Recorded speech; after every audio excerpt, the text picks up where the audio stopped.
عمر ابن سعد رضی الله تعالی عنہ د حنس گورنر دی. دی چې د حنس نه راغی نو یوه کڅوړه ورسره وه او یو لوړ به ورسره. حضرت عمر رضی الله تعالی عنہ خلیفه دی، بادشاه دی، د حنس گورنر له مخې له ورځي. تپوس ترې نه وکړو چې گورنر صاحب تاسو د حنس او په شام کې دومره گورنري وکړه او هیڅ مو ځان سره راونه وړل. هغه ورته ووایي جي دا یو لوړ دی نو دې ته ټیک وهمه، اډه ورته وهمه، ډډه ورته وهمه چې ستړی شم کله. مال پې سره ومه، چېرته مار لړم راله مخې له راشي نو هغه پې مړ کومه او دا یو مې کڅوړی ده. دې کې یو ککوړی نیم ځان سره ساتمه چې کله ستړی شم وږی شم نو اوبو ته یې ښکته کړمه او ویې خورم. او دا مې یو کاسه ده په دې کې هم ډوډۍ خورم او هم چې کله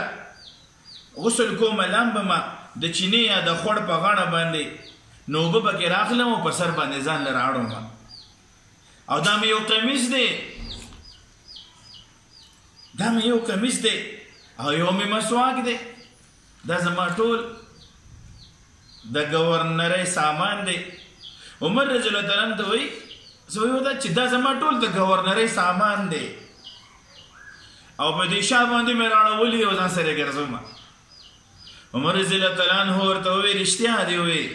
الله دې پتا رحم وکړي، الله دې پتا رحم وکړي. نن چې زموږ د صوبې ګورنر وي یا یو وړوکی شانته وزیر وي نو چې کله د یو علاقې نه بل علاقې ته ځي نو مخکې او وروستو ته نه دا عجیبه سټایل باندې پروټوکول وي، مخکې وروسته نه ګاډي ولاړ وي، ګاډي ته روان وي او استقبالونه وي. زما عزتمندو زمونږ د ایمان چې کوم معیار هغه ډېر ښکته راغلی دی.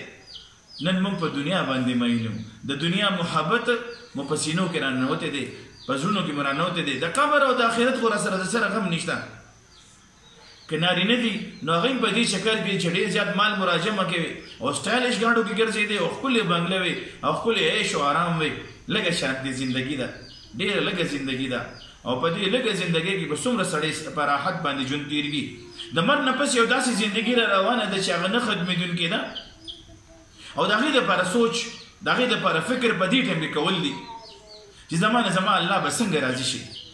نو د دنیا په لذتونو کې چې کوم یو سړی راډوب شو د نه د آخرت لذتونه هیر دي. بیا عزتمندو حضرت علی رضی الله تعالی عنہ فرمایي چې کله د فاطمې وادو نو زمونږ ډبل بیډ نو، بستره مو نه وه، تولۍ مو نه وه،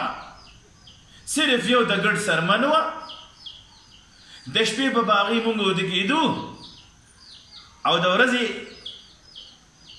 مونږ په هغې کې سارو ته ګوتاوه کوو، واښه پکې اچوو. یعنې مونږ د شپې په دغه د ګډ په سرمن باندې وده کېږو، د ورځې پې سارو ته ګوتاوه وغیره کوو او سارو ته پې ګیاګانې اچوو.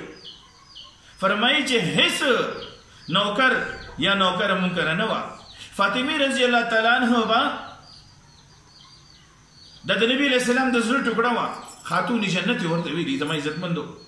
د نبی علیه السلام د پیغمبر خدا صلی الله علیه وسلم د سردار الانبیاء لور وه. زما عزتمندو نن زمونږ د غریبو خلکو لوڼه په کومو نشو کې دي، په کومو نخرو کې ژوند تېروي. او فاطمه رضی الله تعالی عنها به دغه ته په خپله واښه به اچول دغه اوښانو ته او مشکیزه باندې به اوبه راوړلې، په دې اوږو باندې داسې داغونه جوړ شوي وو. فرمایي چې او چې کله به اوړه غږل نو د کمزورۍ د وجې نه به د اوږې خانک ته رارسېدلې، دومره کمزورې وه. کله چې به اوړه غږل نو داسې حالت به جوړېدو. زما عزتمندو دغه حضراتو کره د دنیا اسباب، د دنیا سازو سامان هېڅ هم نو. نن زمونږ ډېرې خویندې میندې اکثر له په دې چکر کې دي چې د دې شي کمی دی، د دې شي کمی دی. زما عزتمندو دا کوم انسان چې ناشکري کوي د نه الله پاک بیا نعمتونه اخلي. په هر حال کې د الله تعالی شکر ادا کړو. ډېر زمونږ خویندې میندې دي داسې دي چې د کور سازو سامان د وجې نه اکثر خاوند ترې نه خفه وي او خاوند ورنه خفه وي او خاوند نه خفه وي، ما کره دا نشته، ما کره دا نشته. نو زما عزتمندو مونږ ته معیار صحابو پرېښی دی. د صحابو بیبیانې او زمونږ د جناب محمد رسول الله صلی الله علیه وسلم مبارک لور حضرت فاطمه الزهرا رضی الله تعالی عنها چې دغه په کور کې اسم نو او زموږ عزتمندو په دغه حضراتو په دغه صحابه باندې په دنیا کې د جنازې راغلي نو موږ یو ډېر لوی سفر مخې ته پاتې دی یو ډېر لوی سفر وګت سفر باندې روان یو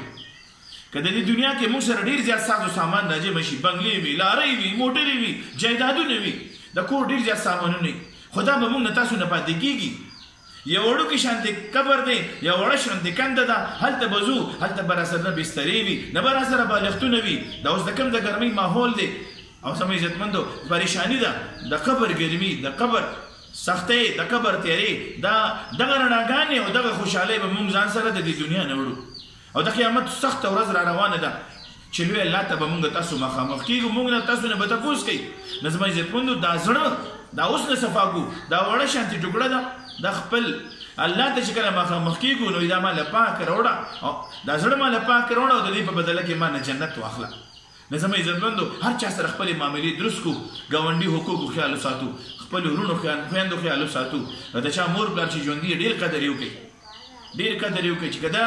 دا سترګې کله پناه شوي نو بیا د هغه خلکو نه تپوس وکړه چې د چا مور نشته د چا پلار نشته او ورور نه پیدا کیږي او خور نه پیدا کیږي د خپل رشتو خیال ساتئ کم خلک چې رشتہ داري نه پالي په ورځ د قیامت په الله په دربار کې مجرمان ودرېږي دا رشتې به بیا ګیلې کوي نو کته رحمي ونکو رشتې کټ نکو سلې رحمي وکړو هر چا سره د مینې محبت په انداز باندې پیش شو او زموږ عزتمندو دا لکه شانتي زندگی دا من چاہی زندگی پریږدو او رب چاہی زندگی اپناو کله چې الله خوشاله وي زموږ عزتمندو دا ټول مخلوق به خوشاله وي خپل لوی الله خوشاله کو د منځونو اهتمام وکړو کوشش وکړو چې هر ټیم زمونږ استاد د جبه د الله په ذکر باندې لمدوي دا څومره چې زمونږ په ژوندۍ کې پریشانې دي که غمونه دي که بیماری دي که پریشانې دي دا د دین نه لريواله دي ان شاء الله چې زمونږ په ژوندۍ کې دین راشي نو ان شاء الله خوشاله دي چې د الله دین سینې سره ولګولو د دنیا ټول غمونه به الله پاک به غم کوي دا پریشانې زمونږ په ژوندۍ کې ځکه دي چې زمونږ د منځونو اهتمام صحیح طریقې سره نشته زړونه صفانه دي زړونه د بغض نه د حسد نه د کینو نه ډک دي الله جل جلاله زموږ په زړونو کې د هر مسلمان لپاره د محبت چینه روانه کی چې موږ د چا په حق کې بندیوان نشو څوک چې قرضدار دي الله پاک دې هغه د قرض د اداګۍ توفیق ورکړي الله دې د تمام مسلمانانو پریشانای ختم کړي ان شاء الله دې پسې په بل یو ډېر ښکلی کلیپ زما زر طرز رواني السلام علیکم ورحمت الله وبرکاته